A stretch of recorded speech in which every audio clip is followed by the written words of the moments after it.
Vemos ahora en esta pantalla un diagrama de causa y efecto, realizando el análisis de fuentes de variación, fuentes de variabilidad, en un ensayo de HPLC. Para quienes no lo conocen, HPLC es un sistema cromatográfico, se llama cromatografía líquida de alto desempeño, para el cual permite, digamos, separar los distintos componentes desde una muestra y, además de identificarlos, cuantificarlos, ¿sí? Acá vemos en este diagrama entonces una rama principal que se refiere, bueno, al resultado analítico. En definitiva es el producto de nuestro proceso. Finalmente a nosotros nos ingresa una muestra, o si el laboratorio va y toma esa muestra, en definitiva el laboratorio ingresa una muestra y luego sale de procesar, como resultado de procesar esa muestra y efectuar las correspondientes determinaciones, un resultado analítico, si es un ensayo, ¿sí? Si es una calibración, entrará, por ejemplo, un instrumento y el resultado será el error, ¿sí?, de ese instrumento, para que después deba ajustarse, pueda corregirse, se compare con alguna especificación para ese tipo de instrumento, etcétera, ¿sí? Bien, como decíamos, en la rama principal los resultados analíticos, y en las ramas accesorias tenemos a los materiales que están participando, digamos, de ese ensayo, a las condiciones ambientales que rodean a ese ensayo, al método propiamente de ensayo o de calibración, al personal que está llevando a cabo esa tarea de laboratorio de acuerdo a la definición, o mejor dicho, al alcance de la nueva versión de la ISO 17025. Se habla de tareas de laboratorio a la realización de análisis de un ensayo, a la realización de calibraciones y también a la realización de muestreo. Así que tranquilamente podemos incluir aquí en este muestreo. Estoy pensando también la posibilidad de agregar un anexo para validación y análisis y cálculo de la incertidumbre en métodos de muestreo para completar el ciclo, ¿no? A eso lo tenemos en un curso aparte, pero está la posibilidad entonces de agregarlo. Vamos a ver qué demanda hay a ese respecto, ya que es un tema por ahí un tanto controversial, sobre todo ahora en la nueva versión de la norma ISO 17025. Bien, podemos ver entonces que los materiales influyen, son fuente de variabilidad, desde la estabilidad y la pureza. Obviamente un material que está contaminado, un material que no es suficientemente puro, etc. Eso va a generar una fuente de variación. Imagínense que usamos un patrón que tiene una pureza del 80%. Bueno, el resultado obviamente ya va a estar sesgado al menos en un 80%, en un 20%. La manipulación y el almacenamiento, si las condiciones de almacenamiento no son adecuadas, si la manipulación de los materiales, estamos hablando de reactivos y también de las propias muestras, ¿sí? Si esas muestras no están manipuladas adecuadamente, si en el transporte, por ejemplo, o en la propia obtención hay una contaminación cruzada con otras muestras, eso genera variabilidad. Bueno, el muestreo, justamente del que estábamos hablando, si ese muestreo no es adecuado, se usa un método de muestreo que no permite hacer un muestreo aleatorio, que ese es uno de los principios fundamentales del buen muestreo, que el muestreo sea aleatorio.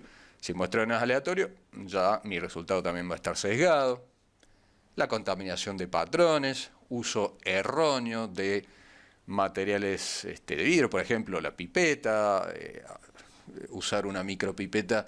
Ustedes saben, quienes han usado una micropipeta, tiene dos topes, ¿sí? Un tope donde nosotros medimos todo el volumen, o medimos el volumen, y otro tope más para expulsar la última porción de líquido que queda ahí en la punta de plástico. Bueno, el mal uso, el uso erróneo, o algunos que por ejemplo soplan la pipeta de vidrio para que caiga la última gota, eso obviamente es erróneo, bueno, etcétera.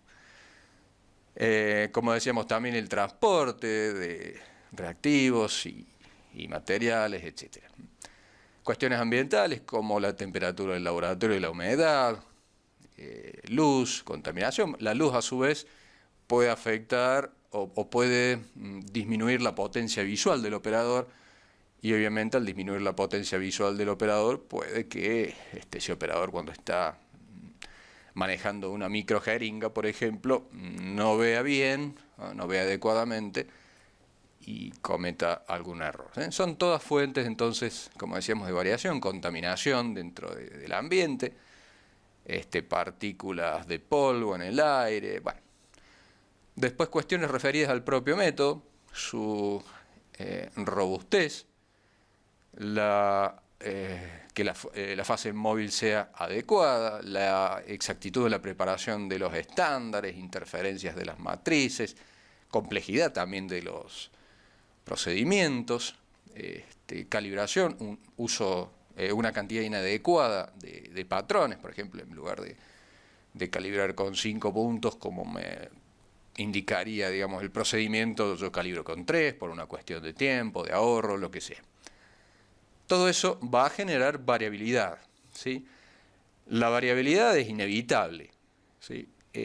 Lo que debemos demostrar en un proceso de validación es que esa variabilidad es aceptable, en definitiva. Como la variabilidad es inevitable, tenemos que convivir con ella, pero ¿cuánta variabilidad nos permitimos tener? ¿Sí? Bueno, justamente en este proceso de validación lo primero que vamos a hacer es cuantificar la variabilidad en base a distintos aspectos de ver esa variabilidad, por decirlo de alguna forma, y vamos a contrastar con, por decirlo de alguna forma, máximos niveles de variabilidad esperable, ¿no? Estoy resumiendo todo en una sola frase, lo que en principio podemos entender como validación. Obviamente, ya después vamos a ir ahondando cada uno de esos parámetros que digamos que utilizan a la variabilidad, que utilizan estos parámetros de variabilidad para darnos información finalmente del desempeño de ese método. Bueno, por otro lado, el equipamiento, bueno, en este caso del HPLC, la degradación de la columna, los detectores, las bombas que transportan la muestra o que transportan las soluciones de la muestra, y los carriers, digamos, del equipamiento. Bueno, no recuerdo ahora los términos técnicos para el HPLC, pero piensen en cualquier equipo que se utilice. Y si estamos hablando, por ejemplo, de un método que no usa un equipamiento sofisticado, como puede ser, no sé, una titulación clásica en química, o puede ser una pesada con una balanza, o una medición simple de temperatura con un termómetro de vidrio, bien, tenemos equipamiento muy simple, pero lo tenemos, y eso también va a estar afectado de variación. Interesante que ustedes hagan este análisis para sus propios métodos de ensayo y también de calibración. Bueno, después, obviamente, el personal. Hay métodos que son sumamente automatizados, donde el personal lo único que hace es colocar la muestra. Tal vez la muestra ya viene envasada, lista para utilizarse, y lo único que hace el operador es colocar la muestra en el equipo, digamos, en el equipamiento. Y ahí básicamente el operador casi que no influye. Incluso si reemplazamos ese operador por un robot, ya no hablaríamos de operadores. Mientras que, por otro lado, hay métodos que son, diría, casi 100% dependientes de la habilidad del operador. Como mencionábamos ayer, el cotejo de huellas dactilares. Ahí, salvo que se utilice reconocedores de imágenes con detectores automáticos y demás, la forma habitual de hacer eso es que lo hagan seres humanos, digamos. Ese es un método, por eso se llaman métodos subjetivos, dependen puramente de la habilidad, de la experiencia de ese operador. Entonces, obviamente que no vamos a tener básicamente influencias de equipamiento en este caso, y va a ser puramente, casi, influencia del operador. Va a depender de su entrenamiento. Mientras más entrenado, se supone que los resultados van a ser más exactos. Las fallas en el uso de los protocolos, a veces un protocolo, como dice por ahí, se interpreta de una forma u otra, entonces eso también genera variabilidad, ¿no? La comunicación entre analistas, bueno, todo eso genera entonces también fuentes de variabilidad. Y en definitiva, todo esto que tenemos aquí hace a la incertidumbre de la medición. Todas son fuentes de variación que en definitiva se van a recopilar en ese parámetro que denominamos incertidumbre de la medición, que es una medida de la imperfección de mi método para obtener el valor verdadero de un mensurando. Mi mensurando puede ser un error, mi mensurando puede ser, como decimos, una temperatura, una variable eléctrica, puede ser la concentración de dióxido de carbono en una chimenea, bueno, etcétera. Cualquiera de esos objetos de análisis, de esos objetos de medición, poseen, nosotros lo sabemos, un valor verdadero. No lo conocemos. Lo que nosotros intentamos conocerlo, en realidad lo que estamos haciendo es estimar ese valor verdadero.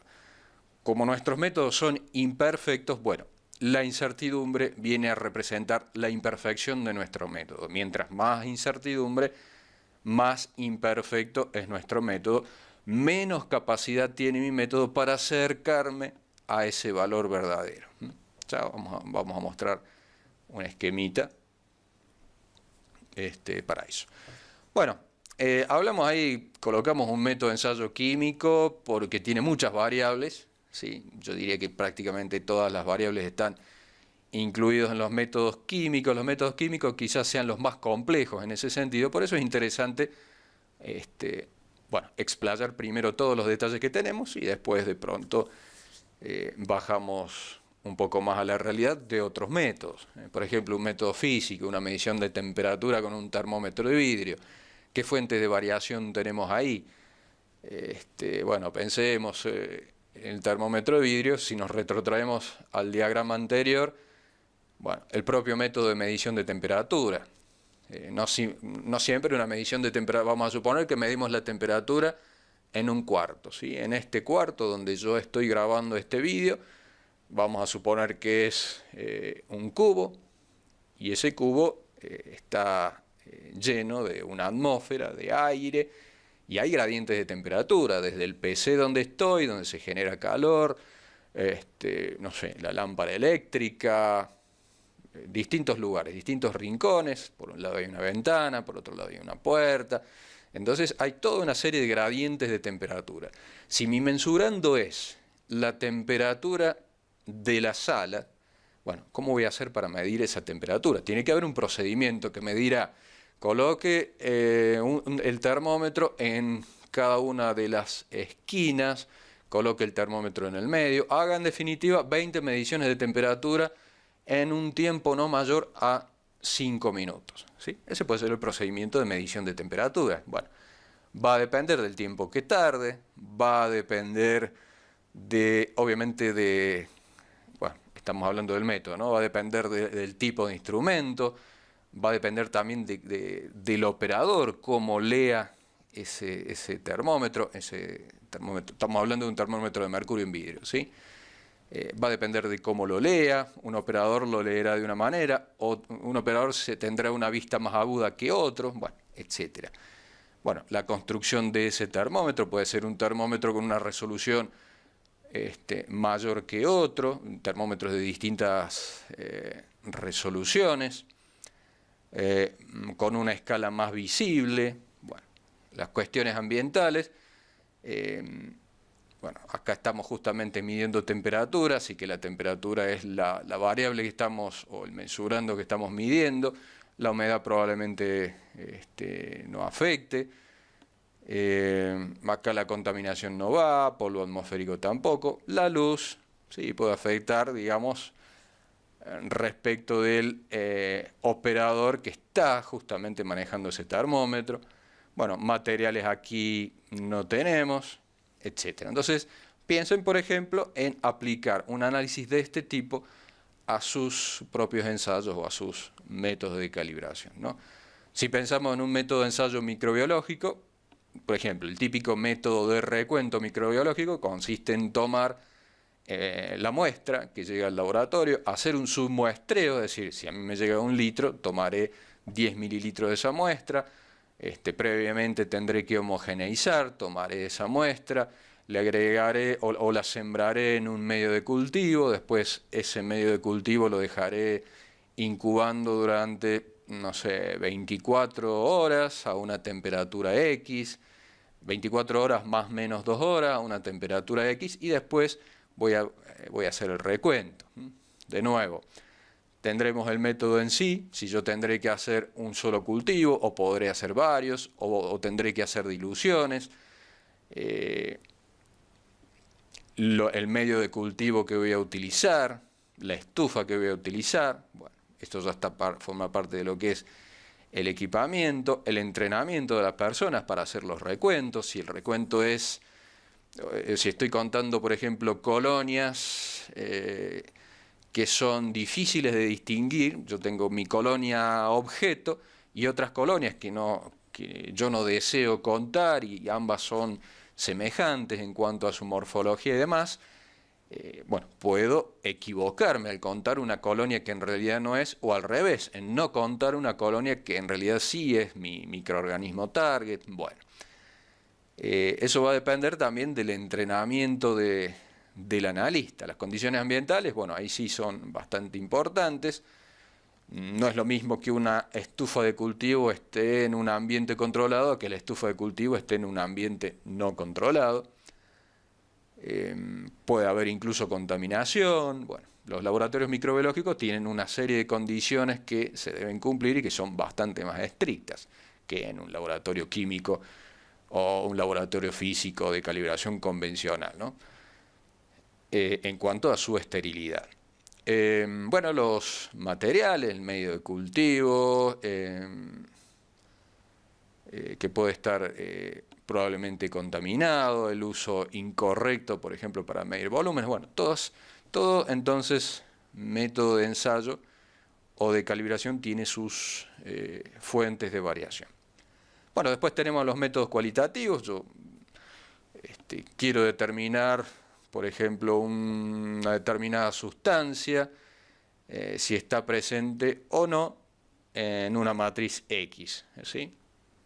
Una bacteria presente en una matriz X me genera un color, ¿sí? Si agrego un reactivo, o puede ser un narcótico, una sustancia de uso prohibido, etc. Si desarrolla color, es positiva. Si no desarrolla color, es negativa.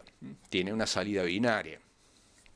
Entonces, bueno, ahí también tenemos varias fuentes. Va a depender del método, va a depender de qué tan, digamos, no quiero decir límite de detección, pero va a depender de qué tan poca sustancia puede detectar, es decir, cuándo va a virar de color, por ejemplo, si es capaz de detectar con una muy pequeña cantidad de sustancia, el cambio de color es apreciable. Va a depender también de la vista del operador para detectar eso, va a depender también de las condiciones ambientales. No es lo mismo si yo estoy trabajando en un lugar donde en campo, por ejemplo, donde hace 5 grados Celsius, si estoy trabajando a 35 grados. Dependerá también de la matriz, dependerá de la agudeza visual del operador para detectar el cambio de color, dependerá de otras sustancias presentes que puedan interferir en ese color. Bueno, la pureza de los materiales. Bien, y ahí esa respuesta binaria, vamos a tener una respuesta que va a ser positiva o negativa. Y bueno, si nosotros tenemos un error, ahí justamente la pregunta es, ¿cómo se traduce el concepto de error? Cuando el método es cuantitativo, ya dijimos, error sistemático, error aleatorio, tendremos una mayor dispersión de los resultados o estaremos más alejados de ese hipotético o de ese utópico valor verdadero, ¿ok? Pero en un método cualitativo ya la cosa es más difícil. En lo que nosotros podemos equivocarnos acá es decir que, por ejemplo, una sustancia incautada, ¿sí? Por ejemplo, en un aeropuerto, nosotros aplicamos un test para encontrar sustancias prohibidas y el test me dice que es positivo. ¿Qué puede suceder ahí? Que el test en realidad a pesar de que a nosotros nos da positivo, en realidad es negativo, porque hay alguna interferencia, alguna fuente de variabilidad que está afectando. Entonces no podemos equivocar al decir que es positivo cuando en realidad es negativo, y al revés, podemos decir que es negativo cuando en realidad es positivo. Más o menos lo mismo va a suceder con los métodos subjetivos, ¿sí? Hacemos un cotejo de huellas dactilares. Vamos a suponer un operador novato encuentra que para él dos huellas son digamos, no coinciden. Ahí tenemos dos huellas del mismo dedo, etcétera, no coinciden según el reporte de este operador novato. Pero puede ser que después un operador experto dice que sí coinciden. ¿Por qué? Porque tal vez una de las huellas estaba demasiado deteriorada, o el operador no ha sido capaz de encontrar alguna singularidad en esa huella que sí estaba presente en la otra, bueno, etcétera. Entonces, ahí podemos equivocarnos, decir que no coinciden cuando en realidad sí coinciden, o lo que es más difícil, decir que sí coinciden cuando en realidad no coinciden, ¿sí? Bueno, cada método en particular tiene sus propias características, ¿no? Entonces, es importante que, digamos, si ustedes van a empezar o piensan validar un método, la recomendación es que primero hagan, por ejemplo, un análisis de este tipo para detectar esas fuentes de variabilidad. De todas maneras, lo van a tener que hacer cuando aborden el cálculo de la incertidumbre, ¿sí? Bien, ¿cómo se traduce el concepto de error? Bueno, en los métodos acá podemos hacer una clasificación grande entre cuantitativos y cualitativos. Cuantitativos, aquellos que producen resultados en un rango amplio. Por ejemplo, mido temperaturas entre 10 grados y 100 grados con una resolución de la décima o la centésima de grado, ¿sí? Tengo todo un continuo en ese rango, ¿sí? Es un método cuantitativo. En cambio, un método cualitativo me dice que está ausente o presente, o puede ser dudoso también un tercer resultado. Y los métodos subjetivos, igual. Coinciden, no coinciden, son compatibles, no compatibles, y también puede haber casos dudosos, etc. Cada método, en este caso, tiene sus particularidades. Acá entonces, en los métodos cualitativos, no podemos hablar de error sistemático y error relativo, porque el error sistemático y el error relativo están basados en mensurandos cuantitativos, sino que tenemos lo que se llaman las tasas de error, ¿sí? Las ratios de error, las tasas de falsos positivos y de falsos negativos, ¿sí? Digamos, de una serie de análisis, qué porcentaje o qué probabilidades tengo de decir que es positivo cuando en realidad es negativo, y al revés, qué posibilidades o qué probabilidades tengo de decir que es negativo cuando en realidad es positivo. Aquí ahora vemos la respuesta en función de una concentración o una magnitud en particular, cuantitativa, ¿sí? Generalmente se ve que hay una mayor variabilidad. Acá podemos ver esa dispersión que en la clase, en la parte anterior de la clase, decíamos montones, ¿sí? Acá podemos ver entonces cómo se dispersan los resultados. A medida que la concentración o la magnitud que sea aumenta, pensemos en una masa, en una temperatura, en una variable eléctrica, en la dureza de un material, bueno, cualquier magnitud que a ustedes se les ocurra. En el recuento de personas en un estadio de fútbol, ¿sí? Ahora que viene el Mundial, imagino que es una información importante para las autoridades de seguridad y demás cuestiones, ¿no? Entonces, claro, es fácil contar si yo tengo 10 personas en una habitación o en un salón, pero ya es mucho más difícil contar 50.000, 60.000, 80.000 personas en un estadio de fútbol. Entonces, a mayor cantidad, o digamos, mientras nos vamos hacia arriba en la escala, la variabilidad en general aumenta, ¿sí? En términos absolutos, pero tengamos en cuenta que en términos relativos ocurre lo contrario. Generalmente siempre sabemos que tenemos que, en lo posible, tratar de medir una magnitud con un instrumento a fin de que en lo posible se vaya a tope de escala. Si yo voy a usar, no sé, una probeta para medir volúmenes, si yo tengo que medir 100 mililitros, ¿sí?, no voy a usar una probeta de 1 litro, de 1000 mililitros, ¿sí? En lo posible, si tengo que medir 100 mililitros, usaré una probeta de 100 mililitros. ¿Por qué eso? Porque la variabilidad relativa en ese caso es más pequeña que, digamos, la variabilidad relativa es más pequeña a tope de escala que en un punto intermedio de la escala o en el punto inferior de esa escala, ¿sí? De todas maneras, a esto ya lo vamos a trabajar con números cuando, bueno, ya abordemos los parámetros de desempeño en los métodos de ensayo, de calibración, etc. Bien, esto suele suceder. A veces, obviamente, puede haber alguna excepción, pero en principio es con lo que nos vamos a encontrar, ¿no? Con una variabilidad que se incrementa con la concentración o genera más genéricamente una variabilidad que cambia con la concentración. Bueno, vamos a comenzar a hablar de esto que se suele denominar las propiedades. Yo lo he visto, no mucho, pero alguna vez, hace muchos años, hice un curso con unos españoles y ellos hablaban de propiedades supremas, ¿sí?, que son, bueno, las propiedades supremas están relacionadas al error sistemático y al error aleatorio, ¿no? Entonces, exactitud en definitiva es el objetivo de nuestro resultado. Nosotros debemos producir resultados exactos. Un resultado absolutamente exacto sería aquel que coincida con el valor verdadero, ¿sí?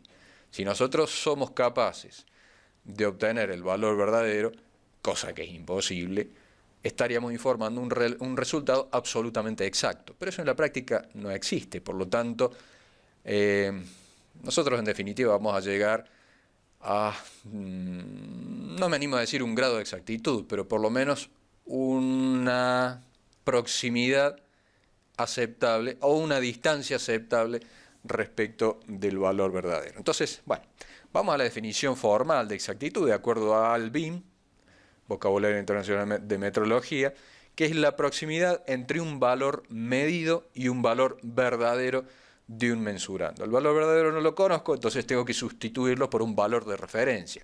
¿Se acuerdan ayer cuando hacíamos la diferencia entre el valor de referencia y un resultado que nosotros generamos y calculábamos el error a secas, ¿sí? Bueno, está relacionado con eso. Por otro lado, siguiendo con el concepto de exactitud, tenemos a una propiedad que se llama la veracidad, que está dada por el bias, por el sesgo, por el error sistemático. Fíjense, si bien exactitud entonces es la proximidad entre un valor medido y un valor verdadero, acá decimos la proximidad entre la media de un número infinito o grande de valores medidos repetidos y un valor de referencia, que es en definitiva lo que hicimos en la hoja de Excel. Generamos 6 valores, obtuvimos 6 valores, calculamos la media y a esa media le restamos el valor verdadero y encontramos esa proximidad, ¿sí? Veracidad, bias, sesgo, encontramos entonces la proximidad entre la media. Y después precisión, que es otra de las propiedades de los resultados, es la proximidad entre las indicaciones o los valores medidos obtenidos en mediciones repetidas de un mismo objeto, de objetos similares bajo condiciones especificadas. Proximidad entre las indicaciones, lo que hicimos después al calcular el rango o el desvío estándar, ¿sí? La precisión entonces está asociada al error aleatorio, mientras que la veracidad está asociada al sesgo. Y ambos conceptos, ¿sí?,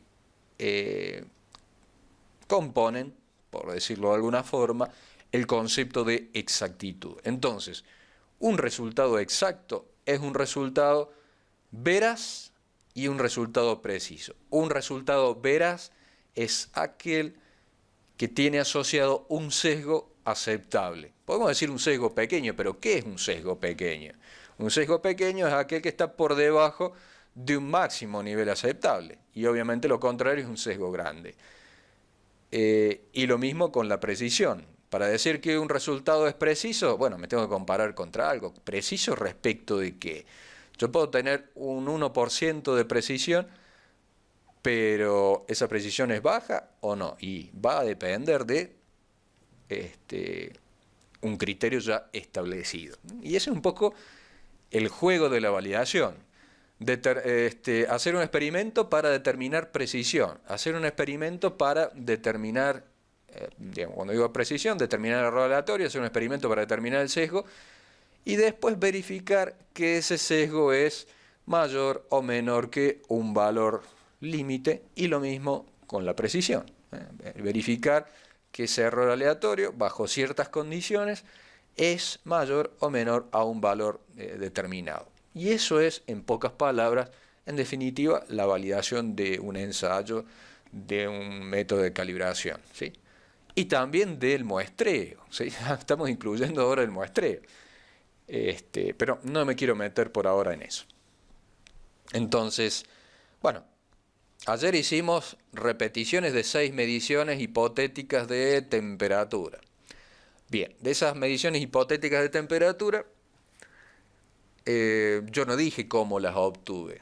Puedo haberlas obtenido en el corto tiempo, o a esas 6 mediciones de temperatura pueden haberla obtenido 6 operadores distintos, o entre 2 o 3 operadores. Son distintas condiciones. Entonces, van a variar. Si esas mediciones de temperatura, yo por ejemplo digo, voy a medir la temperatura en esta sala colocando el termómetro en puntos elegidos aleatoriamente. Si lo hace el operador 1 o lo hace el operador 2, probablemente la variación va a ser diferente.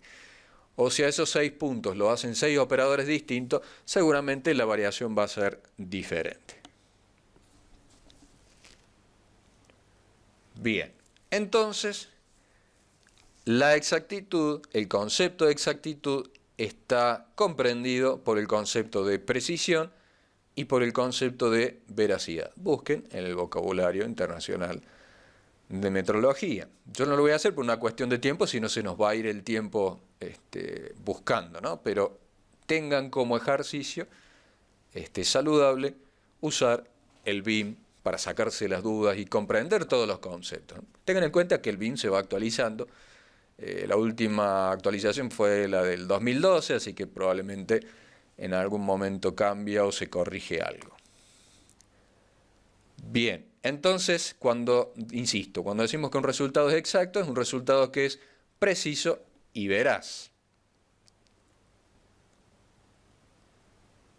Bien, antes de pasar a eso, me voy a ir hacia el final. No, quiero pasar a esta gráfica, antes que eso.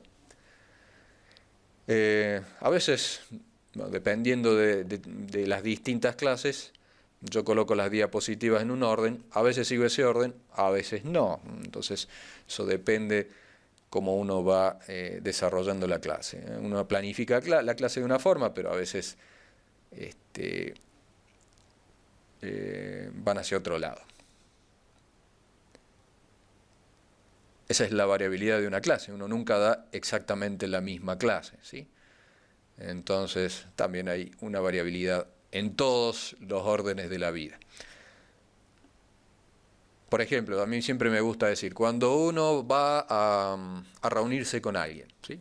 Yo me hablo por teléfono con un amigo y le digo, bueno, nos encontramos, vamos a encontrarnos a tomar un café en el café X y nos vemos a las 9, ¿sí? Listo. Que yo llegue a las 9 exactamente va a depender de varias cuestiones. El tráfico, el permiso que yo le tenga que pedir a mi esposa para que me deje juntarme con mi amigo, va a depender de otras tareas que yo tenga que realizar, va a depender, no sé, de pronto de la velocidad de mi vehículo, si es que voy a transitar por una autopista, bueno, de distintos factores, ¿no? De la gente que yo me encuentre en el camino desde el parking hasta el lugar donde voy a estar, o si me tengo que tomar un bus, o si tengo que ir caminando. Bueno, son distintas fuentes de variación que van a hacer que mi llegada pueda ser variable. Por otro lado, por ejemplo, yo me junto, el viernes dejo mi trabajo, me voy el fin de semana y vuelvo el lunes que viene. Uno le dice, o es bastante habitual, decirle a un compañero, bueno, nos vemos el lunes que viene si Dios quiere. Cuando yo estoy diciendo si Dios quiere, más allá de creencias o no creencias, estoy mencionando que puede haber algún factor que me permita no ir. Por ejemplo, puedo enfermarme, puede surgirme, no sé, otra actividad, puede enfermárseme un hijo, etcétera. Hay distintas fuentes o distintos factores que puedan afectar que yo no vaya ese día o que llegue más tarde, etcétera, ¿sí? Siempre la variabilidad, siempre la incertidumbre, hablando ya más genéricamente, es la incertidumbre, está presente en todos, absolutamente en todos los aspectos de nuestra vida. Ahora que están de moda las noticias falsas, ¿sí? Con las redes sociales y demás, y uno lee avance científico en tal o cual cosa, o que tal dirigente político dijo tal otra, o que, es más, leemos una ley nueva que acaba de salir y vamos a encontrar quienes defienden la ley y quienes son detractores de esa ley. Entonces, ¿uno a quién le cree en realidad? Hay toda una fuente de incertidumbre, o hay muchas fuentes de incertidumbre en todos los aspectos de la vida.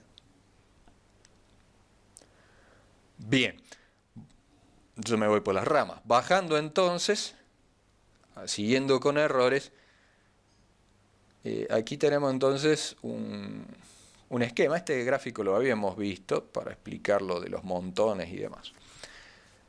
Entonces, aquí tenemos el resultado correcto o el valor verdadero y una serie de mediciones, ¿sí? Unas 6, 7 mediciones ahí, todas bien amontonaditas entre sí, todas juntas. Y en este caso están todas juntas, pero están alejadas del resultado correcto.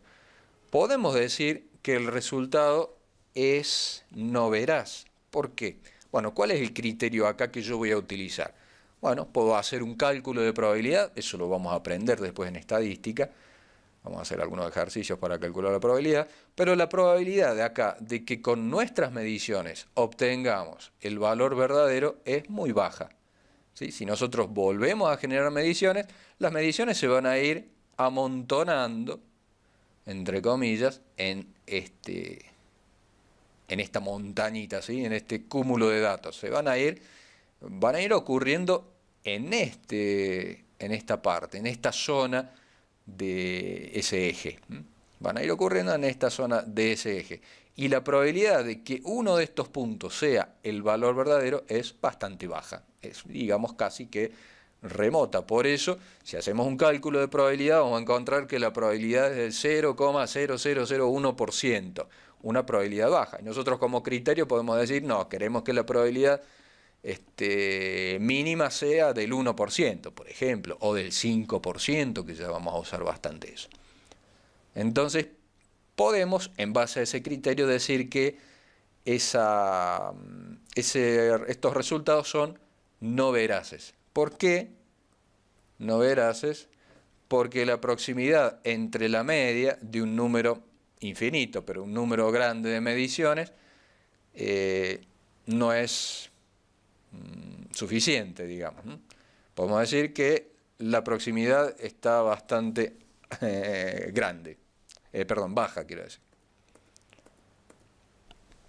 Bueno, hay todo un juego de palabras que hay que seguirlo bien. Bueno, por otro lado, en este punto, ahí tenemos varios puntos, están todos muy dispersos entre sí, pero la probabilidad de que uno de esos puntos ahora sea, una de esas mediciones ahora sea el valor verdadero, es bastante más alta que en este caso. Pero los resultados están muy dispersos entre sí. Podemos decir entonces que acá podemos tener resultados veraces porque hay una probabilidad más alta, seguramente mayor al 1% del 5% de obtener el valor verdadero, pero están los resultados dispersos. Decimos que es un resultado veraz, pero no preciso. La dispersión también la podemos establecer un criterio para definir cuál es la máxima imprecisión que voy a tener. Todavía no quiero hablar mucho de incertidumbre, no tengo forma de no hablar de ella, ¿sí? Porque vamos de a poco introduciendo el concepto. En este otro caso es similar al caso anterior, solamente que tenemos una acumulación mayor de este lado, y en el último, en el D, ahora sí, los puntos están muy próximos entre sí, es decir, que son resultados precisos, mientras que, y a la vez tenemos una mucha mayor probabilidad de que uno de sus resultados sea el valor verdadero. El tema es que nosotros no conocemos el valor verdadero, lo único que podemos tener es un valor de referencia, y el valor de referencia se acerca más a ese valor verdadero. Es importante entonces que cada resultado vaya acompañado de dos parámetros de calidad básico, que son la trazabilidad, que la trazabilidad está relacionada al error sistemático. A su vez, para obtener el error sistemático tendremos que realizar operaciones de calibración, ¿sí? Y debe estar acompañado también de la incertidumbre, que se asocia entonces al error aleatorio de la medición. Como vemos, por ejemplo, desde el punto de vista de un usuario, yo usuario recibo del laboratorio el resultado de un ensayo con su correspondiente incertidumbre. Ese resultado del ensayo, bueno, es producto de una serie de calibraciones y de verificaciones de la trazabilidad. Por ejemplo, si yo voy a utilizar un termómetro para medir una temperatura de esta sala, el termómetro tiene que estar calibrado, ¿sí? La calibración se hará contra otro termómetro de mayor jerarquía metrológica o, no sé, comparando con sustancias definidas en la escala internacional de temperatura, como vemos, por ejemplo, ahí, ¿no? El punto triple del hidrógeno, el punto triple del oxígeno, el punto de congelación del indio, del estaño, del zinc, bueno, etcétera, ¿no? Son valores de temperatura, son constantes físicas, digamos, teniendo en cuenta este tipo de sustancias, ¿no?, en su estado puro, etcétera.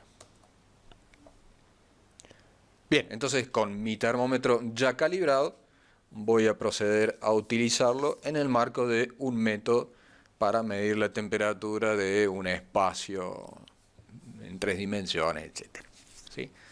Bueno, esa medición de temperatura, a su vez, yo una vez que he medido en 10 lugares aleatorios, en 10 puntos aleatorios, de acuerdo a lo que me indica el método, voy a obtener un resultado y también una incertidumbre asociada, como ya hemos mencionado, de distintas fuentes de variación, desde el propio instrumento, desde el propio termómetro que estoy utilizando, hasta bueno, el tiempo de lectura de la medición de temperatura, la propia calibración, porque ese termómetro que se ha comparado, por ejemplo, con un termómetro de trabajo, ese termómetro de trabajo tiene una incertidumbre asociada. La medición propia que yo hago con mi termómetro de trabajo tiene una incertidumbre asociada, más otras fuentes adicionales.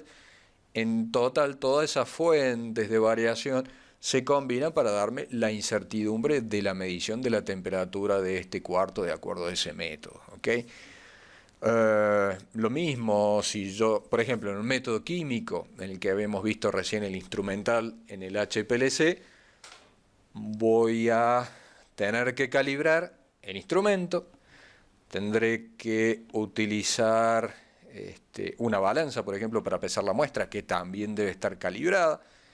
A su vez, el resultado de método de análisis utilizando la técnica de HPLC, el resultado debería estar de alguna manera comparado contra un material de referencia. Ya eso lo vamos a detallar cuando veamos validación de métodos de ensayos químicos. Entonces, ese resultado que yo emito como laboratorio y es el que va a usar el cliente, ¿sí?, tiene todo un sustento basado en la trazabilidad. En definitiva, trazabilidad por ahora sepamos que es la relación entre el resultado que yo emito y patrones, ¿sí?, de referencia. Bien.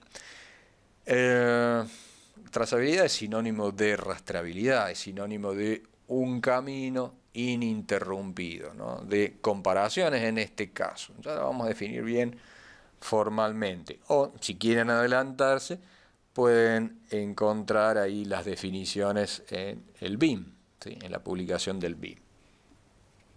Lo cierto es que la trazabilidad a mí me permite decir que el resultado tiene un sesgo aceptable, ¿no? Por ejemplo, siempre me gusta este ejemplo. Voy al laboratorio, encuentro en un cajón, en un estuche, de nuevo, un termómetro de vidrio de marca suiza. Entonces yo digo, si es un termómetro hecho en Suiza, los suizos tienen fama de ser exactos, al menos con los relojes, no sé si con el resto del instrumental, o vamos a suponer que es japonés, ¿no? Los japoneses son buenos en todo. Vamos a suponer un termómetro de marca japonesa, vamos a decir, este termómetro es muy bueno, seguramente, y si es japonés es bueno. Voy a utilizarlo para medir la temperatura de nuevo de este cuarto, vamos a suponer que es adecuado, mide qué sé yo, entre 10 y 40 Celsius, una escala acotada para medir temperatura ambiental, etc. Lo utilizo para medir y obtengo un resultado. Vamos a suponer 21.4 grados Celsius. ¿Ese resultado es aceptable? ¿Es bueno? ¿Está sesgado? ¿Cuánto se acerca al valor verdadero? ¿Y qué tal si ese termómetro quedó ahí porque fue un rechazo de esta fábrica de termómetros, ¿sí? No sé, de 1000 termómetros que fabricaron, quedaron 2 termómetros fuera de especificación, los descartaron y alguien lo trajo hasta el laboratorio, ¿sí? A eso no lo sabemos. ¿Cómo sabemos que ese termómetro mide correctamente? Bueno, no hay otra forma que compararlo contra un termómetro que efectivamente sabemos que mide correctamente, un termómetro de referencia, ¿sí? Es la única forma, ¿sí? Entonces, definitivamente, ahí hemos establecido una relación entre nuestro termómetro de trabajo y ese termómetro de referencia. A su vez, ese termómetro de referencia se habrá comparado contra otro termómetro de referencia de mayor jerarquía o contra alguna de estas sustancias de la escala internacional de temperatura. Entonces hay toda una serie de cadenas de comparaciones que hacen a la trazabilidad, ¿sí? Y bueno, por otro lado, entonces, la incertidumbre habla de la variabilidad inherente a todo proceso de medición.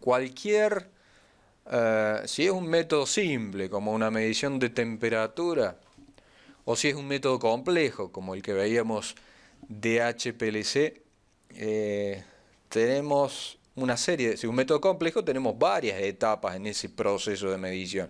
Desde el submuestreo, sin pensar en el muestreo, ¿no? El submuestreo es el muestreo que yo hago en mi laboratorio. Si a mí me llega una muestra de 1 litro, como decíamos recién, y yo solamente necesito 1 mililitro, bueno, tomo una submuestra de esa muestra que me llega al laboratorio. Si es una muestra sólida, ya la cosa es un poco más compleja. Yo tengo que determinar, no sé, distribución de tamaño de partícula en una muestra de harina, si es que se le mide ese parámetro, en una muestra de suelo, etc. Va a ser diferente a que si yo vamos a suponer que me llegan 10 kilogramos de suelo, yo probablemente no pueda procesar esos 10 kilogramos de suelo, sino que tendré que procesar medio kilo de ese suelo. ¿Sí? Tengo que hacer un submuestreo de ese suelo, y si el submuestreo, ese proceso de submuestreo ya es una fuente de variación, ¿sí? Entonces, bueno, dependiendo del ensayo, mientras más etapas tenga ese ensayo, más fuentes de variación se van a ir agregando al sistema. ¿Sí? Un método simple, como una medición de temperatura, una medición de masa, hay pocas fuentes de variación. Por eso, en general, los métodos físicos tienen una menor incertidumbre que los métodos de ensayos químicos, ¿sí? Y los métodos de calibración, bueno, están dentro de lo que se puede denominar los métodos físicos de medición. Bien, entonces, trazabilidad está relacionada al sesgo, al error sistemático, y la incertidumbre está relacionada al error aleatorio. Y acuérdense que cuando yo determino un sesgo, al determinar ese sesgo en un proceso de calibración, ese sesgo está asociado también a un error aleatorio. ¿Se acuerdan cuando hicimos en la planilla, en la hoja de Excel, determinamos 2 veces el error sistemático y los resultados fueron levemente diferentes? Creo que en uno dio 2.1 y en el otro dio 2.0, una cosa por el estilo. Hay una incertidumbre inherente también al proceso de calibración. Entonces, en la incertidumbre vamos a tener la variabilidad propia de repetir mediciones en el laboratorio y vamos a tener que sumar también la variabilidad de los procesos de calibración involucrados, ¿sí? Bueno, me estoy adelantando un poco a eso, pero básicamente la incertidumbre es el error aleatorio que está presente en absolutamente cualquier medición, ¿sí? A veces el error aleatorio es más detectables que en otros. Por ejemplo, planteamos el caso de, si yo voy a contar 10 personas que están quietas dentro de esta sala, bueno, es fácil, yo cuento 1, 2, 3, cualquiera puede contar hasta 10. Se va a complicar si yo tengo que contar a 10 personas que están corriendo dentro de esta habitación. Ahí la cosa es más difícil, por ahí yo puedo contar 10, por ahí en otra situación puedo contar 9, depende de la velocidad con la que se están moviendo, etcétera. Si yo tengo que contar 100 personas quietas, ya es un poco más difícil, si la tengo que contar en poco tiempo. Si tengo que contar a 100 personas que se están moviendo, más difícil todavía. Y piensen si tengo que contar a 100 asiáticos que se están moviendo y todos vestidos con la misma ropa, ¿eh? La cosa se complica aún más. Bueno, entonces son los dos parámetros importantes, ¿no? La trazabilidad y la incertidumbre. A veces la incertidumbre puede ser más relevante que en otros casos. Bueno, eso lo vamos a ver en una gráfica más adelante. Justamente acá estamos hablando, el valor 1 que se informa, estamos acá hablando de métodos cuantitativos, ¿no? En métodos cualitativos, la trazabilidad, bueno, puede llegar a determinarse. No siempre es posible establecer trazabilidad en unas mediciones digamos, de la forma habitual como uno la entiende en un método químico, en un método físico, ¿sí? A veces no es posible calibrar. Por ejemplo, en el caso de cotejo de huellas dactilares, ¿cómo realizamos una calibración? ¿Sí? Podemos calibrar el instrumento óptico con el cual estamos observando, pero no más que eso. Ahí lo que tenemos que calibrar, entre comillas, es al perito forense que está haciendo ese cotejo, ¿sí? ¿Cómo lo hacemos? Y tal vez comparando contra un perito experto. Y bueno, no tenemos muchas más opciones, no tenemos el patrón de huella dactilar, etcétera, con el cual nosotros podamos cotejarnos, ¿no? Bueno, hay muchos ejemplos para hablar de eso, ¿sí? Entonces esto que vemos acá lo podemos aplicar a un método cuantitativo y no mucho más. Entonces, siguiendo con métodos cuantitativos, valor 1, la trazabilidad, el valor 2 se relaciona entonces con la incertidumbre, el valor 1 entonces estima a ese valor verdadero y la incertidumbre me dice qué tan buena es esa estimación. Si la incertidumbre es grande, bueno, la estimación es pobre. Si la incertidumbre es baja, la incertidumbre es buena. Si la incertidumbre es 0, estamos muy cerca, digamos, mejor dicho, si la incertidumbre es 0, habremos encontrado ese valor verdadero, pero lamentablemente les informo que la incertidumbre nunca puede ser 0. Salvo que tengamos ahí alguna conexión con alguna divinidad, ¿no? Bueno, ahí tenemos de nuevo algo parecido a lo que ya habíamos visto en una gráfica pasada.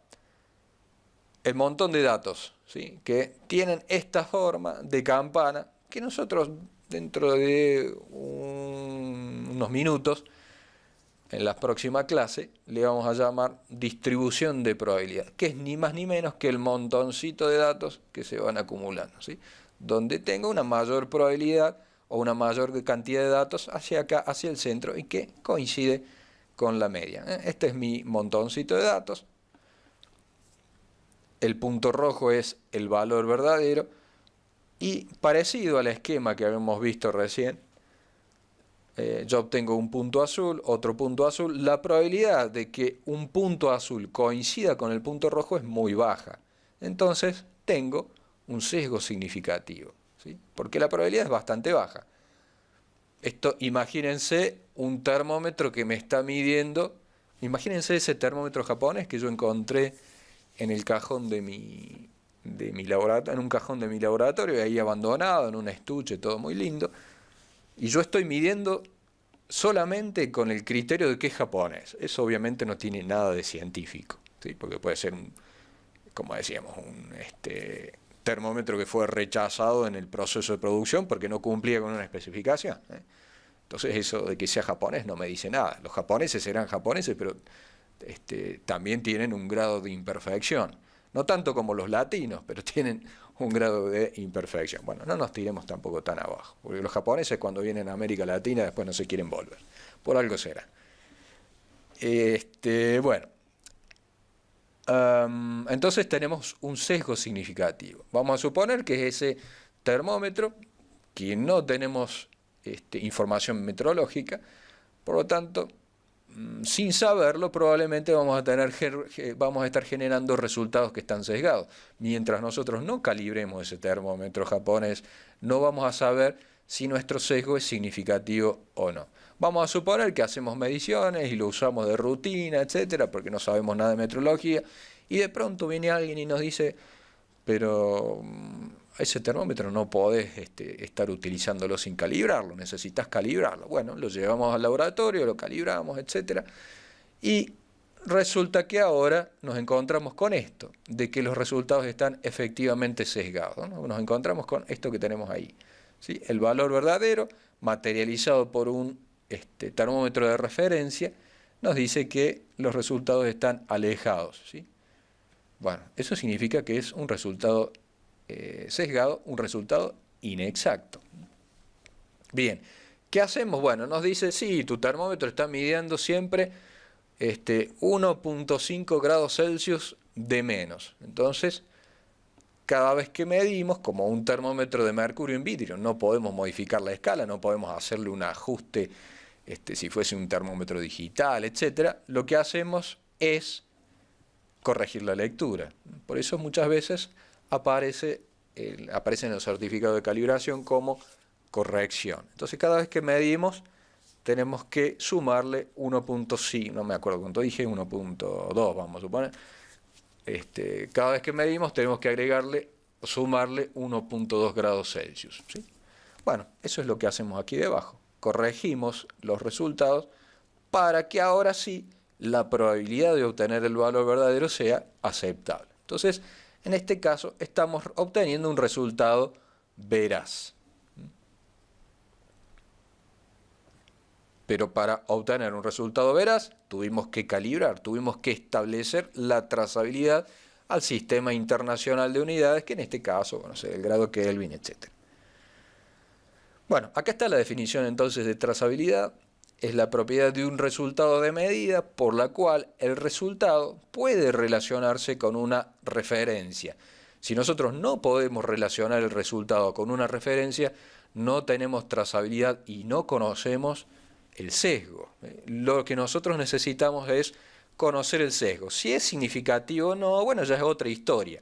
Si es significativo, trataremos de corregirlo, de ajustar el equipo, o incluso a veces de asumirlo como una fuente más de incertidumbre, ¿sí? Si es no significativo, bueno, no importa, seguimos adelante.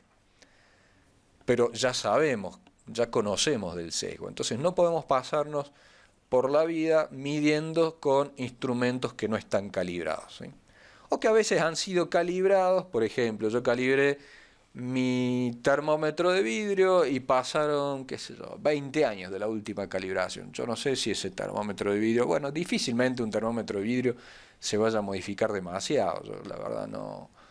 Bueno, por ahí, qué sé yo, con el uso puede habérsele depositado una película de, no sé, alguna sustancia y eso hace que la respuesta no sea tan rápida y por ahí no se usa en los tiempos adecuados. Bueno, de pronto me imagino que puede deteriorarse en ese sentido.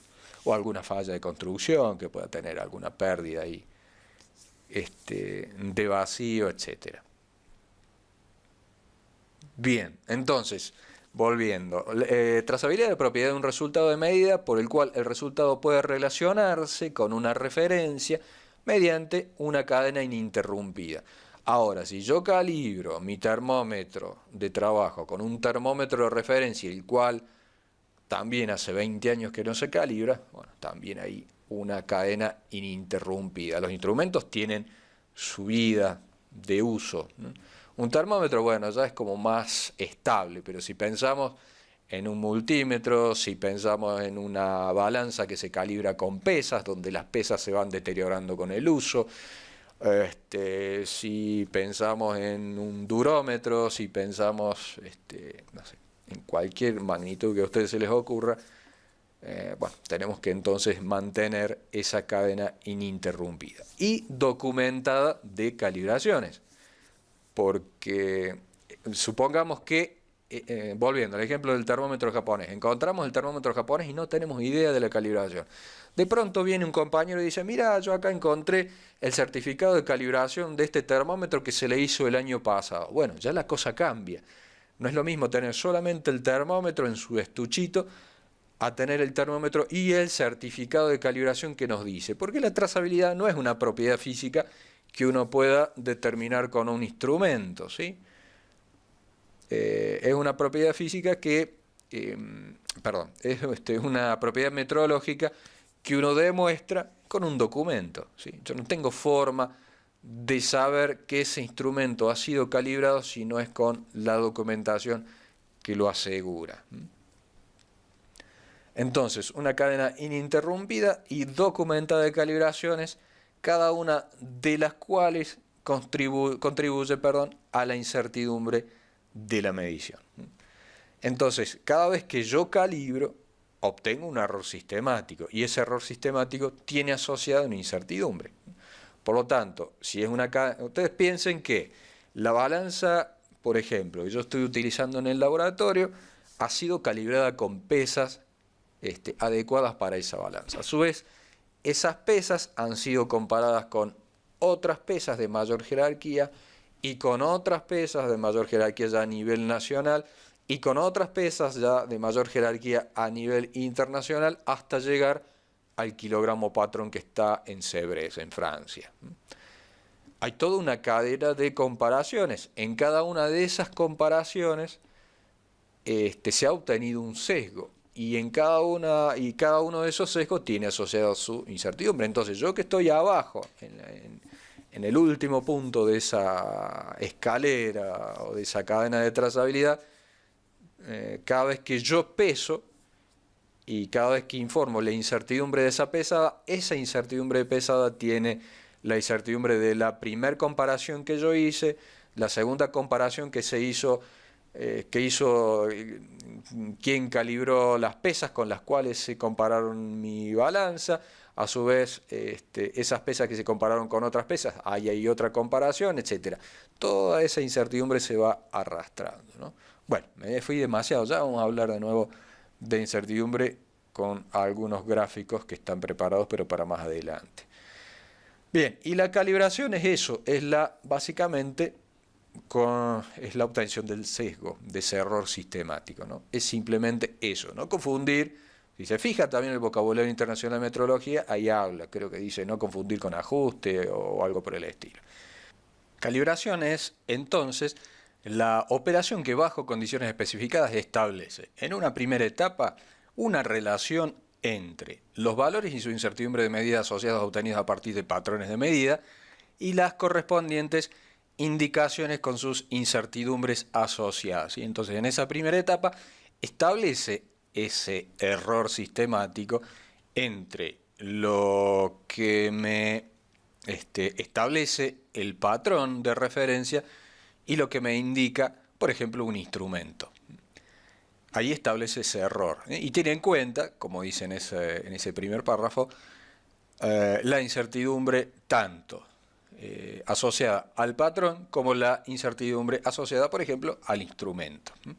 Y bueno, y luego en una segunda etapa utiliza esta información, el sesgo y su incertidumbre, para establecer una relación que permita obtener un resultado de medida a partir de una indicación, ¿no? Por ejemplo, piensen en un termómetro, hay por ahí después un ejemplo, cuando veamos incertidumbre, lo vamos a dar para todos los métodos de ensayo, ¿no?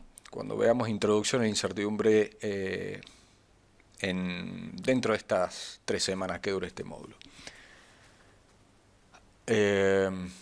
Cuando veamos entonces, vamos a ver un ejemplo de un termómetro, por ejemplo, que es calibrado. Un termómetro de trabajo que es calibrado con un termómetro de referencia, se establece el sesgo y se tiene en cuenta tanto la incertidumbre del termómetro de trabajo como la incertidumbre del termómetro de referencia. Y después esa incertidumbre que está asociada al sesgo, que en definitiva es la corrección, va a utilizarse justamente cuando se genere una medición con ese termómetro calibrado. Entonces, nosotros vamos a medir con ese termómetro calibrado, ese termómetro de trabajo que está calibrado, nos va a dar un valor, vamos a corregir ese valor y esa corrección va a tener asociada una incertidumbre que, combinada con la incertidumbre propia de ese termómetro de trabajo, nos va a dar, en definitiva, la incertidumbre de medida. Entonces, moraleja, lo que me interesa que quede claro es que en un proceso de calibración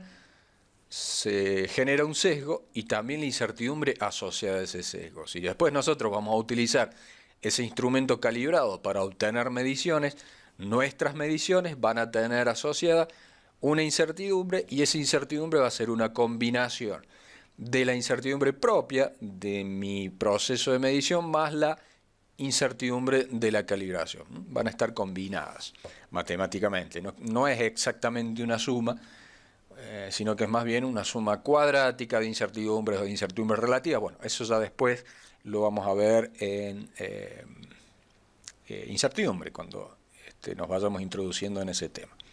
Y después ya más específicamente para los distintos métodos de ensayo.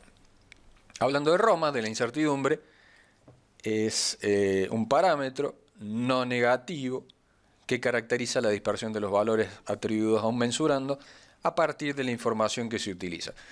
Siempre que nosotros vamos a informar un intervalo, ese parámetro siempre va a ser positivo.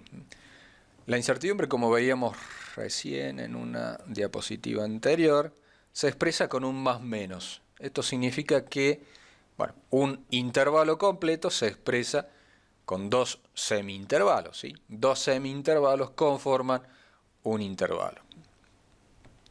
Entonces, a ver si puedo dibujar acá.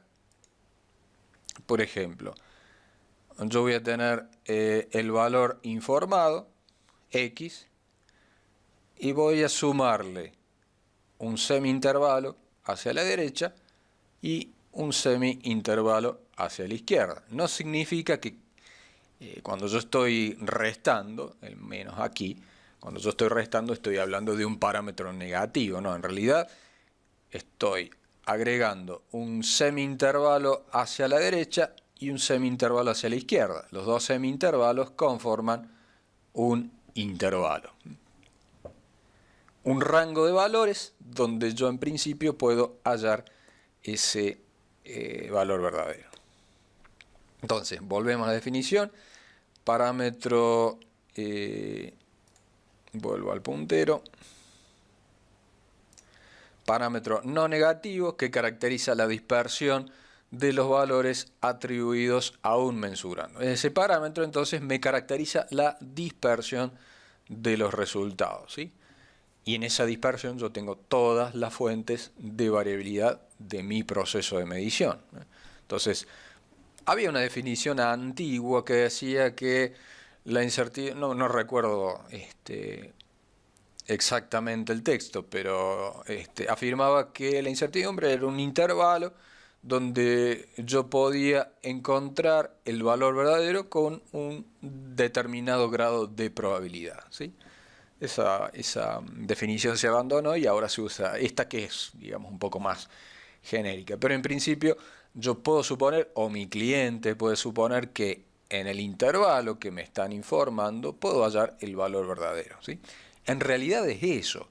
Nosotros no nos olvidemos que en todo proceso de medición, y por ahí la gente todavía no lo entiende, yo siempre digo de que además de educar digamos, al que mide, ¿sí? No le quiero decir medidor porque suena como instrumento, pero al profesional que realiza las mediciones, además de que este profesional o tecnólogo, lo que sea, o idóneo, ¿sí? Que realiza mediciones, sepa de que en todo, absolutamente en todo proceso de medición, existe la incertidumbre de la medición, también debe saber eso el usuario del dato, el médico, el ingeniero que hace uso de ese dato para ajustar los procesos en planta, la autoridad ambiental, un abogado que hace, un abogado penalista, etcétera. Todos deben conocer la incertidumbre. Por ejemplo, no sé, yo soy abogado abogado forense, perdón, abogado penalista con una especialización en metrología, ¿eh? Entonces, viene un perito y me dice, sí, las huellas dactilares del acusado coinciden con las encontradas en el crimen, ¿eh? Yo como abogado defensor diría, a ver, dígame cuál es la probabilidad de que eso que me está diciendo usted sea falso, porque no existe ninguna medición que sea absolutamente cierta. Siempre está la probabilidad de que algo sea falso. Por ejemplo, una persona acusada, le hacen todo una recopilación de evidencias. Bueno, toda esa recopilación de evidencias indican que esa persona es culpable, pero no hay un 100% de seguridad de que esa persona es culpable. Siempre se habla de si existe una duda del 10% de que esa persona es culpable, no se la puede considerar culpable porque hay una duda, como se dice, razonable. Entonces, un criterio judicial podría decir, bueno, tenemos que tener un 95, un 99% de seguridad, pero siempre va a haber un 1% de probabilidad de que yo me esté equivocando al tomar una decisión de ese tipo. Entonces, cuando yo hago cotejo de huellas dactilares, cuando hago un examen de ADN para determinar una paternidad o una coincidencia entre dos perfiles, cuando hago una medición de la fuerza que yo tengo que aplicar a un arma para que se dispare, bueno, etcétera, me estoy metiendo mucho en terreno forense, pero estamos hablando de cualquier tipo de medición, en todos los casos siempre hay una incertidumbre, traducida como un más menos, si es un ensayo cuantitativo, o como una probabilidad de error, una tasa de falso positivo o falso negativo, pero siempre está presente la imperfección del método de ensayo que yo estoy teniendo. Entonces, bueno, decíamos que, ya creo que esto lo habíamos mencionado, la incertidumbre, yo lo dije recién como variabilidad, pero más hablando genéricamente, la incertidumbre entonces es un índice de calidad de la medición. A mayor incertidumbre, menos calidad tiene la medición. A mayor incertidumbre, menos exacto es el resultado. Entonces, un resultado exacto es aquel que tiene una incertidumbre aceptable. No podemos hablar de un ensayo absolutamente exacto, sino que hablamos de incertidumbre. Si a mí mi cliente me dice que él quiere resultados para tal muestra, etcétera, pero él no admite una incertidumbre mayor al 5%. Y yo estoy generando resultados con una incertidumbre del 10%, obviamente que para mi cliente ese resultado es inexacto. Podrá venir otro cliente que acepta mi 10% y dirá, bueno, en este caso, para mi cliente que acepta el 10%, el resultado es exacto. Entonces, va a depender del uso que se le quiera dar a ese resultado, ¿no? Bueno, esto es bastante clásico. Un límite legal, vamos a suponer, no sé, un límite legal de velocidad, ¿no? O sea, que esos son todos bastante sensibles. Todos los conductores seguramente alguna vez habrán tenido algún problema con esto, ¿no? Por ejemplo, límite de velocidad máximo, no sé, 120 kilómetros por hora en una autovía. Listo, nos llega la multa y nos dice que, bueno, usted iba a 130 en un caso y otro vehículo iba a 140. Bueno, si miramos estos datos, si miramos esta información, o mejor dicho, la gráfica, no nos queda otra opción de decir si efectivamente estos dos vehículos superaron el límite legal. Marche preso, multa. Pero, ¿qué pasa si ahora agregamos la incertidumbre de la medición? El cinemómetro, por más homologado que sea y por más japonés que pueda ser, va a tener una incertidumbre asociada. Entonces, bueno, ¿ahora qué podemos decir? El vehículo de la izquierda, efectivamente, estaba por arriba del límite legal. Ahora tenemos la información de la incertidumbre de la medición, que implicaría en principio el usuario de ese dato va a decir, sí, efectivamente, el valor verdadero de velocidad de ese vehículo en ese instante está entre el límite superior y el límite inferior. Nosotros al cliente, en realidad, si nosotros somos un laboratorio de ensayo o de calibración, en realidad le estamos informando un intervalo donde puede hallar el valor verdadero del mensurando o del error en el caso de un laboratorio de calibración, ¿sí? Entonces, bien, el valor verdadero está dentro de este rango. Tampoco es que con absoluta certeza yo puedo aseverar que el valor verdadero está dentro de este rango, ¿sí?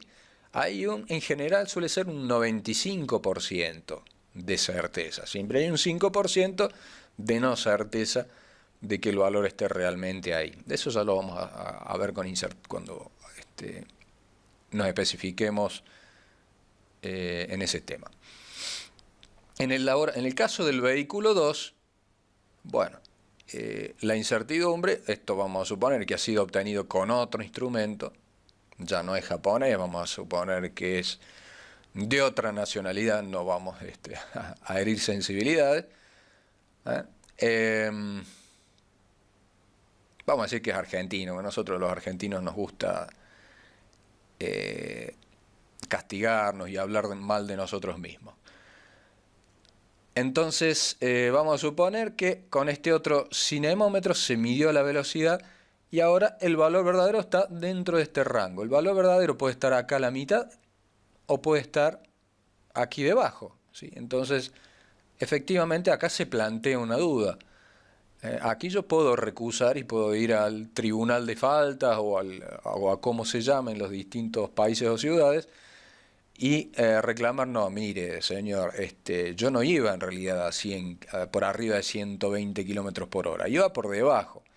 Bueno, si uno mira esta información, hay una duda, y entonces el juez, de acuerdo a su criterio, puede decir, no, bueno, está bien, vamos a perdonarle la multa porque hay una duda razonable de que él haya superado ese límite legal. Entonces, fíjense que con la incertidumbre nosotros tenemos mayor información a este sentido. Obviamente que con un cinemómetro más exacto, estos intervalos serían más pequeños, entonces la probabilidad de tomar una decisión errónea es más baja. Entonces, en este caso, un juez, por ejemplo, en ese día, tenemos un juez más estricto, y diría, no, ante la duda yo prefiero multar a esta persona, no vaya a ser que en un futuro vaya a cometer un accidente, qué sé yo. Bueno, entonces, listo, me da la multa, pero hay una probabilidad de que se equivoque al decir que yo superé el límite legal cuando en realidad no lo superé. Probablemente esté condenando a un inocente.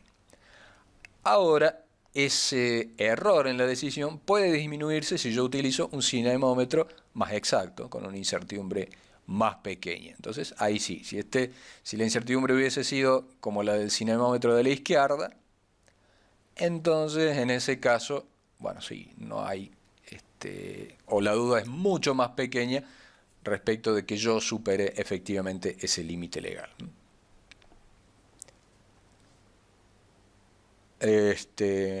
Bueno, y suponiendo que, obviamente, si acá estamos hablando de 120 kilómetros y acá, qué sé yo, por decir algo, 130, y si pasa, no sé, un Ferrari a 300 kilómetros por hora, obviamente que ya la incertidumbre ahí empieza a ser irrelevante, ¿no? Una incertidumbre como este tipo. Fíjense que la incertidumbre toma un papel o un mayor protagonismo, se hace más necesaria, por decirlo de alguna forma, cuando estoy cerca de alguna especificación, de algún límite legal, etcétera. Ahí es donde yo necesito más de la incertidumbre justamente para tomar una decisión. Si hubiese pasado, como decía recién, un Ferrari a 300 km por hora por la autovía, bueno, esto ya se me va de escala, la incertidumbre pasa a ser irrelevante. Ahí ya no me va a quedar duda de que efectivamente, ya prácticamente no necesito, si yo veo pasar un automóvil o la autoridad policial ve pasar un bólido rojo, no le hace falta mucho cinemómetro para darse cuenta, ¿no? Pero bueno, obviamente para hacer las cosas bien uno tiene que medirlo con rigor científico. Bueno, ahí tenemos dos laboratorios, laboratorio 1, laboratorio 2, con dos valores, no me dice nada. Y ahí tenemos de nuevo los dos laboratorios informando la incertidumbre. Efectivamente, el laboratorio 1 presenta resultados más exactos que el laboratorio 2. Fíjense cómo la exactitud ahora se relaciona directamente con la incertidumbre. A mayor incertidumbre, menor exactitud en el resultado. ¿Por qué? Porque el valor verdadero, o mejor dicho, porque yo desconozco, o mi grado de desconocimiento es mayor en el laboratorio de la derecha que en el laboratorio de la izquierda. Por lo tanto, yo puedo suponer, este es el valor que yo reporto, el punto azul. Y si el valor verdadero está acá, en este extremo, obviamente el error va a ser más grande que en este otro caso, donde el punto que yo reporto es el azul y el valor verdadero está en este otro extremo. Entonces, evidentemente, en el punto 2, en el laboratorio 2, es decir, yo por casualidad tal vez puedo estar informando el punto azul que coincide con el valor verdadero, pero yo no lo voy a saber. El usuario tampoco lo va a saber. Y bueno, él lo único que sabe, o yo lo único que le puedo decir a mi cliente es que el valor verdadero está dentro de este intervalo, y encima no se lo digo con esa certeza, se lo digo con un 95% o el valor que yo determine de seguridad, nunca con un 100%. Para que sea un 100% debería ser un intervalo infinito. Entonces, bueno, para un intervalo infinito, para eso directamente que no me traiga la muestra. Bien. Bueno, si por ejemplo yo estoy, no sé, trabajando en un proyecto ambiental y quiero conocer y estoy buscando un laboratorio que me provea de servicio analítico, ¿qué laboratorio elijo? ¿Elijo el 1 o el 2? Bueno, en principio uno pensaría que es el laboratorio 1 el que debo seleccionar. Pero, ¿y qué tal si la incertidumbre del laboratorio 2 me sirve? Porque estoy lejos de las especificaciones, porque no me genera gran problema en tomar una decisión. Eso sería equivalente al Ferrari rojo que veíamos recién. No necesito un cinemómetro muy exacto para determinar que ese vehículo, ese móvil, pasó a 300 kilómetros por hora. No me interesa saber si pasó a 305, si pasó a 298 o a 280. Lo que sí sé es que superó el límite de velocidad de 120. Entonces, ¿qué me importa si la incertidumbre es del 1%, del 2%, del 5%? Entonces, en principio uno diría sí, el laboratorio 1, pero ¿y qué tal si el laboratorio 2 me presenta resultados que también son aceptablemente exactos? Bueno, tendría que hacer el análisis, seguramente el laboratorio 2 me brinda un precio más bajo. Entonces, si el laboratorio 2, los resultados del laboratorio 2 me satisfacen y el precio, que no es una cosa, digamos que no es irrelevante, el precio es relevante, obviamente contrato el laboratorio 2. Ahora, si los dos laboratorios me cobran lo mismo, obviamente que ahí no voy a hacer ningún análisis y voy a optar por el laboratorio 1. Obviamente el análisis lo tengo que hacer desde el punto de vista de si es aceptablemente, de si es exacto o no en realidad. Acuérdense que cuando digo un laboratorio exacto es un laboratorio que tiene una incertidumbre aceptable, ¿sí? Tengo que tener un criterio para decir que es aceptable. Bueno, y ya finalmente, para resumir todo lo que hemos dicho en esta clase de variabilidad en las mediciones, vemos esto. Nosotros hablamos de los tipos de errores. El error a secas o error total, el error sistemático y el error aleatorio, ¿sí? El error, decíamos, total tiene una componente de error sistemático y una componente de error aleatorio. El error sistemático se describe cualitativamente a través de la veracidad. El error total se describe cualitativamente a través de la exactitud. Recuerden las definiciones que vimos en el BIM. El error aleatorio se define cualitativamente a través de la precisión. Entonces, veracidad, error sistemático, trazabilidad. Es decir, esa acción de demostrar la trazabilidad que implica calibraciones, bueno, implica entonces tener en cuenta al error sistemático. El error total, decíamos, la exactitud, y el error aleatorio, la precisión. La veracidad se cuantifica a través del sesgo. La veracidad queda cuantificada a través del sesgo. La exactitud o la precisión se cuantifica a través de mediciones de dispersión, como decíamos, nosotros usamos el rango, el desvío estándar, ahí tenemos el desvío estándar relativo, el coeficiente de variación, etc. Y cuando hablamos de exactitud, ¿cómo cuantificamos la exactitud? A través de la incertidumbre, que la incertidumbre tiene componentes, digamos, de sesgo. Cuando nosotros determinamos el sesgo, generamos incertidumbre, por lo tanto esa información tiene que ir ahí. Y la dispersión de nuestros resultados en distintas condiciones, cambiando operadores o cambiando equipos, distintos días, condiciones ambientales, etc. Toda esa información de la dispersión de las mediciones también va a ir a parar en la incertidumbre. Y a veces el propio sesgo, cuando no se puede corregir, o a veces por una cuestión de comodidad también, puede ir a parar a la incertidumbre. Eso lo vamos a ver también cuando abordemos las distintas estrategias para calcular la incertidumbre. Entonces, este esquemita, esta gráfica está extraída de la guía Euraquem para validación de métodos de ensayos químicos, pero digamos tiene una aplicación universal, al menos para los métodos cuantitativos. Ya hablamos de los métodos cualitativos y los métodos subjetivos, donde, bueno, estas cosas ya es un poco más difíciles de tener en cuenta, ¿no? Pero, bueno, ya nos vamos a referir más específicamente cuando abordemos los métodos cualitativos para aquellos que están interesados en ellos, ¿no? Terminamos entonces por ahora con esta clase. Seguimos a continuación con estadística descriptiva.